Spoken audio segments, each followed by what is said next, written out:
आप सबको जय मसीह की। मैं pastor Amit Chauhan, praise the lord. और आप सबसे हाथ जोड़ के माफ़ी चाहूँगा कि आज मैं बहुत लेट हो गया हूँ, 1 घंटा लेट हो गया हूँ, क्योंकि मैं कहीं गया हुआ था और अभी जस्ट पहुँचा हूँ। तो माफ़ी चाहूँगा आज के प्रचार के लिए कि मेरा प्रचार आज लेट हो गया। जैसे कि हम पढ़ रहे हैं बाइबल से रेगुलर निर्गमन अध्याय, हमने 35 अध्याय तक पढ़ा है और आज हम पढ़ेंगे 36 अध्याय, है ना। तो और हम जानेंगे कि परमेश्वर हमें आज इस अध्याय से क्या सिखाना चाहते हैं। इससे पहले कि हम लोग वचनों में जाएं, आइए हम सब मिलके प्रार्थना करते हैं वचन के लिए और हम सब के लिए। सर्वशक्तिमान हमारे अनुग्रहकारी पिता, राजाओं के राजा प्रभु यीशु, हम धन्यवाद देते हैं इस समय के लिए और आपकी स्तुति, आपकी महिमा, आपकी प्रशंसा करते हैं, क्योंकि आप ही ने हमें ये समय दिया प्रभु कि हम हम पहुंच पाए घर पे और हम आपके वचन का मनन करें। ये समय दिया प्रभु, इसके लिए धन्यवाद परमेश्वर। होने दे प्रभु कि हम तेरे वचन को हम सीख पाएँ, समझ पाएँ और अपने जीवनों में लागू कर पाएँ परमेश्वर। शैतान की देखी अनदेखी शैतानी शक्तियों से हम सबको बचाएं, हमारी लाइव वीडियो सभा को बचाएं और मेरे मुंह के शब्द आपको ग्रहण योग्य हो प्रभु। क्षमा कीजिएगा अगर कुछ गलती मुझसे हो जाए प्रभु जी। हम सबको और इस वीडियो सभा को, सारी बातों को और इन वचनों को आपके हाथों में सौंपते हैं। आप अपनी उपस्थिति इन वचन के दौरान दे प्रभु जी और हमारी सहायता करें सीखने में, प्रभु यीशु मसीह के नाम से आमीन। तो जैसे कि प्रेज द लॉर्ड अक्षित भाई, थैंक यू कि आप जुड़े हमारे साथ। तो आज हम पढ़ रहे हैं निर्गमन 36 अध्याय, जो कि हमें बताता है, निर्गमन 36 में मुख्य रूप से परमेश्वर के निवास स्थान, मंडप यानी कि तंबू के निर्माण का वर्णन है, यानी कि उसके बारे में बताया गया है। जिन लोगों को परमेश्वर ने बुद्धि और कौशल दिया था, उन्होंने मूसा के नेतृत्व में मन लगाकर काम किया। इस अध्याय में आज्ञाकारिता, दान और सेवा की भावना इंपॉर्टेंट है, जो कि हम आगे जाके देखेंगे। परमेश्वर की दी हुई बुद्धि और कौशल का उपयोग हमें कैसे करना है, आज हम वो देखेंगे। हर एक बुद्धिमान मनुष्य जिसे यहोवा ने समझ दी थी, निर्गमन 36 अध्याय 1 पद में लिखा हुआ है कि हर एक बुद्धिमान मनुष्य जिसे यहोवा ने बुद्धि और समझ दी थी, यह बताता है कि हमारी क्षमताएं परमेश्वर का एक वरदान है। इन्हें परमेश्वर की महिमा और उसके कार्यों के लिए प्रयोग करना चाहिए। परमेश्वर की महिमा और उनके कार्यों के लिए हमें इस बुद्धि की क्षमता का प्रयोग करना चाहिए, क्योंकि ये परमेश्वर की ओर से बुद्धि समझ हमें मिली है। दूसरी बात, स्वेच्छा से दान देने का महत्व क्या होता है। हम लोग कई बार क्या होता है कि जब हम दान देने की बारी आती है, यानी कि 10वां अंश या ऑफरिंग, तो हमारे मन में ना देने की भावना बहुत आती है। कैसे दें, अगर हम दे देंगे तो हमारा घर कैसे चलेगा, हमारे पास थोड़ा है तो हम थोड़े में से थोड़ा दे देंगे तो क्या होगा। तो बहुत सारी बातें हमारे दिल और दिमाग में छा जाती है जब हम दान देने की बारी आती है, चाहे वो चर्च में हो, चाहे वो अच्छे कार्य के लिए हो। तो हम लोग दान देते टाइम बड़े अपने आप को अंदर ही अंदर रोकते हैं।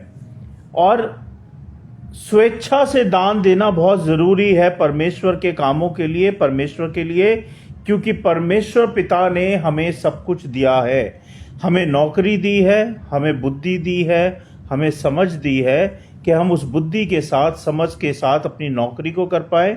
और जब पूरा महीना ख़त्म होता है उस नौकरी का, तो हमें तनख्वाह मिलती है, और जब तनख्वाह मिलती है तो हम उस तनख्वाह में से 10वां अंश या ऑफरिंग देने में कतरते हैं, यानी कि अपने आप को रोकते हैं, जो कि नहीं रोकना चाहिए, क्योंकि दिया तो सब कुछ परमेश्वर ने है और परमेश्वर को हमारे पैसों की जरूरत नहीं है।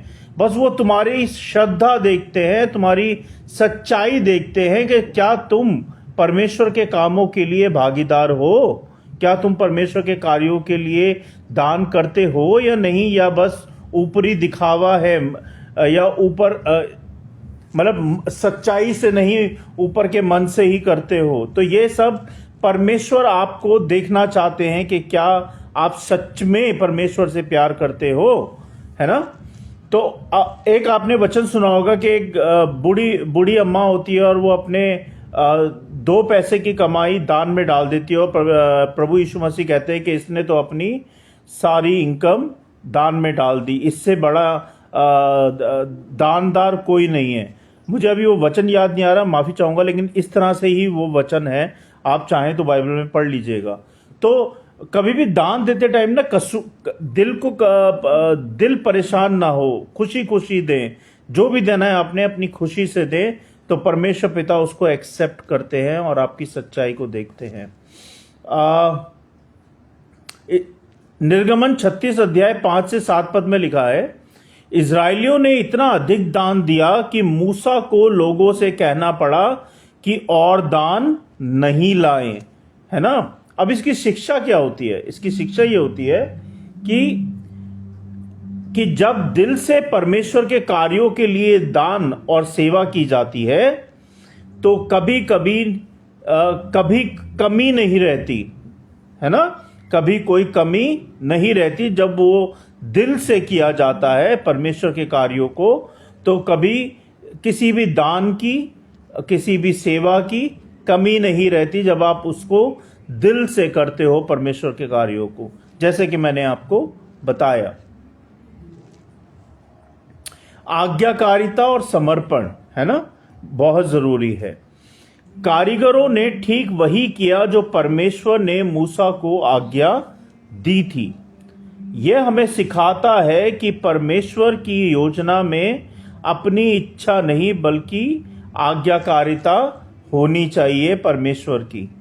ये हमें परमेश्वर का वचन सिखाता है, और बहुत ज़रूरी है भाइयों कि अगर हम परमेश्वर के वचन को नहीं पढ़ रहे हैं, सुन रहे हैं और ध्यान नहीं दे रहे हैं, और हम आज्ञाकारिता में नहीं हैं परमेश्वर की, और हम उनके वचन के अनुसार नहीं जी रहे हैं, हम अपनी करते जा रहे हैं, हम परमेश्वर के वचन को इग्नोर कर रहे हैं, तो इसकी आशीषें हमें कभी नहीं मिलती।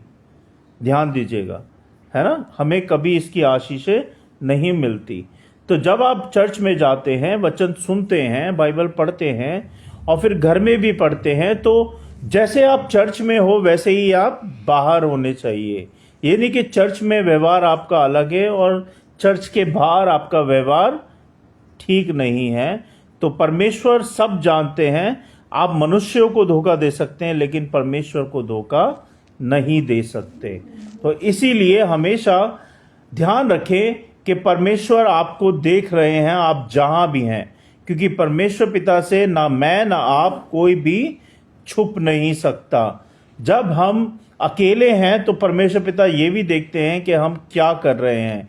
कहीं हम मोबाइल में कुछ उल्टा सीधा तो नहीं देख रहे, क्या हम किसी को गाली तो नहीं दे रहे, क्या हम किसी की चुगली तो नहीं कर रहे। तो ये सब परमेश्वर पिता जानते हैं। इंसान जाने ना जाने, या पादरी जाने ना जाने, पास्टर जाने ना जाने, लेकिन परमेश्वर पिता सब जानते हैं आपके मन के अंदर क्या है और आपके मन के बाहर क्या है। तो ध्यानपूर्वक अपने जीवन की यात्रा को बिताएं परमेश्वर के द्वारा, परमेश्वर के वचन के द्वारा, क्योंकि परमेश्वर यही चाहते हैं कि आप उनकी आज्ञाकारिता में चलें, उनके अनुग्रह में चलें, उनके वचन के अनुसार बोलें, उठें। क्योंकि ये जो जीव है ना हमारी, यह हमारी आत्मा को और हमारे शरीर को अशुद्ध भी करता है और शुद्ध भी करता है ना। तो ध्यान रखें, जब भी आप कुछ बोल रहे हैं तो सोच समझ के ध्यान से बोलें। और ये जो हमारी आंखें हैं, इन आंखों से भी हम अशुद्ध होते हैं और शुद्ध होते हैं। समझ गया मेरी बात को? जैसे दिए पे बाती जलाते हैं, जब तक वो बाती में आग नहीं लगाते तो अंधेरे में उजाला नहीं होता। ऐसी ये हमारे शरीर की आंखें जो है हमारे दिए की बाती है, और अगर इस बाती से हम गलत देखेंगे तो हमारा मन, हमारा हृदय भी अशुद्ध हो जाएगा। तो ध्यान रखें कि अगर आप परमेश्वर पिता प्रभु यीशु मसीह से प्यार करते हैं और उनके कहे अनुसार जीवन बिताना चाहते हैं, तो उनकी आज्ञाकारिता में चलें, उनके वचन के अनुसार चलें और उनका क्रॉस उठाएं और उनके पीछे हो लें, उनको फॉलो करें, है ना। जैसे परमेश्वर पिता ने अपने पुत्र को हमारे पापों के लिए भेजा था, सूली पे चढ़ने के लिए, हमारे उद्धार के लिए, उन्होंने हमारे पापों का बोझ अपने कंधों पे लिया और सूली पे चढ़ गए। और मारे गए, गाड़े गए और तीसरे दिन जीवित हो गए। तो हमें भी परमेश्वर पिता की रिस्पेक्ट करनी है। उन्होंने हमारे कारण दुख सहा, हमारे कारण कोड़े खाए, हमारे कारण उनको घसीटा गया, उनके कपड़े फाड़े गए, उनको कांटों का ताज पर लगाया गया जिसमें इतना ब्लड आ रहा था, उनको भाला मारा गया। तो ये सब चीज़ों को ध्यान में रखते हुए परमेश्वर पिता के कहे अनुसार अपना जीवन बिताए, तब आप आशीषित होंगे, आपका परिवार आशीषित होगा। नहीं तो देखिए, एक मार्ग जाता है परमेश्वर के मार्ग की ओर जो कि आपका मार्गदर्शन करता है, और एक मार्ग जाता है शैतान के मार्ग की ओर जो कि शैतान अपनी ओर खींचता है। तो अगर आप बाइबल के वचन में नहीं बने रहेंगे और बाइबल के वचन को नहीं पढ़ेंगे, कंटिन्यू प्रार्थना नहीं करेंगे, चर्च में संगति नहीं करेंगे, तो आप शैतान के हाथों में चले जाएंगे और वो अपनी ओर खींचेगा। तो आप चाहते हो कि शैतान आपको खींचे? नहीं ना।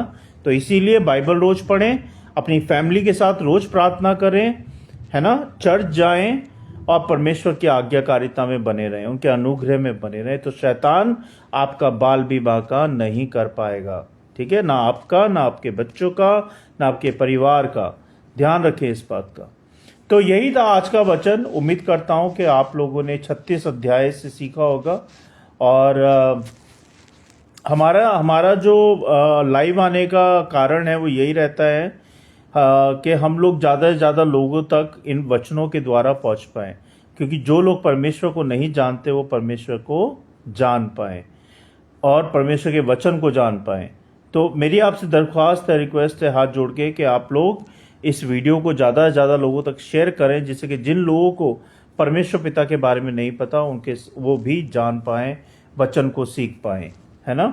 और हमारा जो शेड्यूल रहता है रेगुलरली, वो हर हफ्ते का ऐसे रहता है। अगर आप लोग नए हैं तो आप जान लें, बुधवार को रात को 10 बजे हम लोग बाइबल प्रेयर फॉर ऑल पे रात को 10 बजे हम आते हैं लाइव, और उस पर हम लोग प्रेयर करते हैं एक दूसरे के लिए। और थर्सडे को हम लोग टेस्ट मनी शेयर करते हैं रात को 10 बजे सेम पेज पे। और फ्राइडे को हम लोग फास्टिंग प्रेयर का करते हैं रात को 10 बजे सेम पेज पे, सेम टाइम पे, रात को 10 बजे। और सैटरडे को हम लोग बाइबल स्टडी करते हैं, जो कि अभी हम कर रहे हैं एवरी सैटरडे रात को 10 बजे सेम पेज पे। और कल हम सुबह 10 बजे मिलेंगे वर्शिप के लिए इसी पेज के ऊपर। तो उम्मीद करता हूं कि आज के वचनों से आपने सीखा होगा। अगर आपकी कोई प्रार्थना है, आपकी कोई सवाल है, तो आप मुझे लिख के भेज सकते हो और मैं आपके सवालों का, आपकी प्रार्थना का जवाब मैं दूंगा। और परमेश्वर के वचन को पढ़े जाने और सुने जाने पर आशीष दे। आइए हम सब मिलकर प्रार्थना करते हैं। हे परमेश्वर पिता, हम धन्यवाद देते हैं इस समय के लिए और आपकी स्तुति, आपकी महिमा, आपकी प्रशंसा करते हैं, क्योंकि आप ही सत्य हैं, आप ही मार्ग हैं, आप ही जीवन हैं और आप ही शिष्य के रचयिता हैं। आप ही हमारे मालिक हैं प्रभु, आप ही हमारे प्रभु हैं, आप ही हमारे सब कुछ हैं, आप ही दुनिया है, आप ही हमारे चट्टान है और आप ही हमारे भगवान है प्रभु। हम धन्यवाद देते हैं प्रभु कि अभी तक आपने हमें संभाला है, हर परिस्थिति में, हर कठिनाई से हमें निकाला है प्रभु, हमारा साथ दिया है प्रभु जी, हमें खाने को, पहनने को, रहने को दिया है, हमारे बच्चे परिवारों को सुरक्षित रखा है प्रभु, हमें सुरक्षित रखा है, हमारे कामकाजों को बनाए रखा है प्रभु, हमारे कामकाजों में आशीष बरकत दी है प्रभु। जो भी आज तक आपने हमें दिया है प्रभु, हम खुश हैं और हम धन्यवादी हैं प्रभु जी। हम धन्यवाद देते हैं प्रभु कि आपने जो भी कुछ अभी तक हमें दिया है, हम धन्यवाद देते हैं परमेश्वर। हम धन्यवाद देते हैं प्रभु दिल से, हर बात के लिए, हर आशीष के लिए, हर उस चीज़ के लिए जो आपने हमारे लिए की प्रभु जी। और हम धन्यवाद देते हैं प्रभु आपके आज के वचन के लिए कि आपने हमें सिखाया प्रभु कि आपके वचन के अनुसार अगर हम जीते हैं तो आप हमें आशीषित करते हैं प्रभु जी। तो होने दे प्रभु कि हम हमेशा आपके अनुग्रह में, आपकी आज्ञाकारिता में, आपके वचन में बने रहें और आपके कहे अनुसार ही चलें प्रभु जी। आपकी इच्छा पूरी हो हमारे जीवन में, हमारे परिवारों में, हमारे कामकाजों में, हमारी हर बात में। आप बढ़े, हम घटे प्रभु जी, क्योंकि आप उत्तम हैं, आप महिमा के योग्य हैं। आपकी स्तुति हो प्रभु, आपकी प्रशंसा हो, आपकी बड़ाई हो परमेश्वर, क्योंकि आप जैसा ना था, ना है, ना कोई होगा प्रभु जी। आप अपरंपार हैं, आप महान हैं, आप सर्वशक्तिमान हैं। हम धन्यवाद देते हैं प्रभु सारे वचनों के लिए, सारी बातों के लिए, क्योंकि आपका वचन जो है हमारा मार्गदर्शन करता है प्रभु, हमें बुद्धि देता है, समझ देता है और रास्ते खोलता है हमारे लिए प्रभु। और हम धन्यवाद देते हैं प्रभु आपके वचनों के लिए कि आपके वचन ने हमारी समझ और बुद्धि को खोला, जिससे कि हम सही रास्ते पे चल पाएं, हम पाप से दूर रह पाएं, बुराई से दूर रह पाएं। प्रभु हमारी सहायता करें प्रभु के दिन प्रतिदिन जब हम इस संसार में रहते हैं, जीते हैं, चलते हैं, फिरते हैं, तो हमें पाप से बुराई से दूर रखें और बुरे लोगों से दूर रखें प्रभु जी। होने दे प्रभु कि हम आपके वचन में, आपके अनुग्रह में बढ़ते जाएं और आपकी महिमा करने पाएं प्रभु जी। हम सबकी सहायता मदद करें आपके वचन को सीखने में, लागू करने में और अपने जीवन से आपकी महिमा देने में हमारी सहायता करें परमेश्वर। इस वचन की रखवाली करें प्रभु, इन वचनों को करोड़ों गुना फैलाएं और सहायता मदद करें प्रभु। जो लोग आपके वचन को नहीं जानते प्रभु, उन तक ये वचन पहुंच पाए प्रभु जी, और सबकी सहायता करें। मैं विनती प्रार्थना करता हूँ प्रभु बच्चे के लिए प्रभु, जब हमारा बाबू हॉस्पिटल से घर आ गया प्रभु, तो उसकी सहायता करें कि वो जल्द से जल्द रिकवरी कर पाए और वो जल्द से जल्द ठीक हो पाए प्रभु यीशु नासरी के नाम से। जो भी उसकी शरीर की दिक्कतें हैं, दुर्बलता है, बीमारी है, जो भी प्रॉब्लम है प्रभु, वो यीशु नासरी के नाम से दूर हो जाए और ठीक हो जाए परमेश्वर। उसके चारों ओर अपने लहू का बाड़ा बांधे, अपना पवित्र लहू उस पर छिड़क दीजिए। शैतान की देखी अनदेखी शैतानी शक्तियों से उसको बचाएं और उसकी रक्षा सुरक्षा सदा बनाए रखे प्रभु। चेतना को भी रिकवरी करने में सहायता मदद करे प्रभु, उसके स्वास्थ्य को, उसकी सेहत को अच्छा रखे, उसके पापा को अच्छा रखे प्रभु जी, और सबको संभालें प्रभु, सबके बच्चों को संभालें, सबके परिवारों को संभालें। और जो लोग मुझे सुन रहे हैं, देख रहे हैं प्रभु, उनको भी आशीषित करें, उनको भी ब्लेस करें, उनके परिवारों को, उनके बच्चों को, उनके घरों को, उनके भंडारों को हमेशा भरे रखें प्रभु जी। उनके कामकाज में आशीष बरकत दे परमेश्वर, और सबकी सहायता मदद करें। बहुत बहुत धन्यवाद प्रभु, अभी तक संभालने के लिए, मेरे बच्चों को, परिवारों को हमारा ख्याल रखने के लिए और हर तरह से हमें तृप्त करने के लिए बहुत बहुत धन्यवाद प्रभु। आज के भोजन के लिए धन्यवाद परमेश्वर, आज के एंजॉयमेंट के लिए धन्यवाद प्रभु, आज के कामकाज के लिए धन्यवाद प्रभु जी, और आज के दिन के लिए धन्यवाद परमेश्वर। हम सारी बातों को विश्वास के साथ आपके चरणों में रखते हैं, सुने ग्रहण करें प्रभु यीशु नासरी के नाम से, आमीन।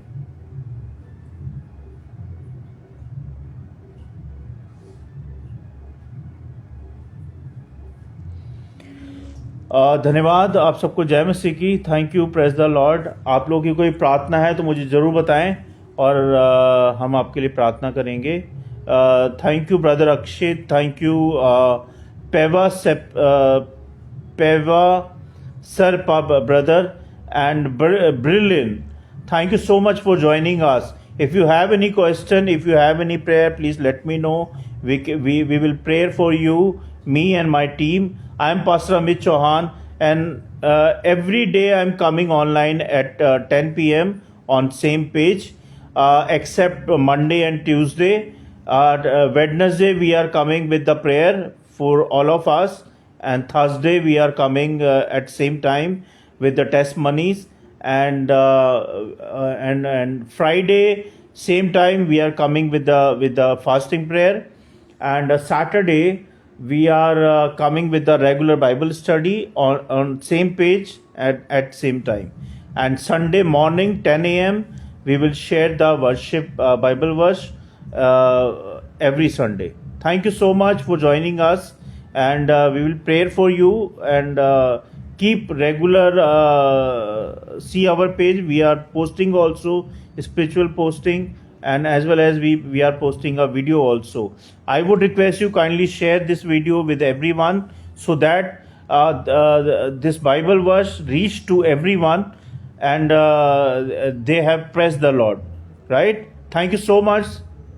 Praise the Lord, and God bless you all. Thank you so much. Thank you. Good night. Thank you so much.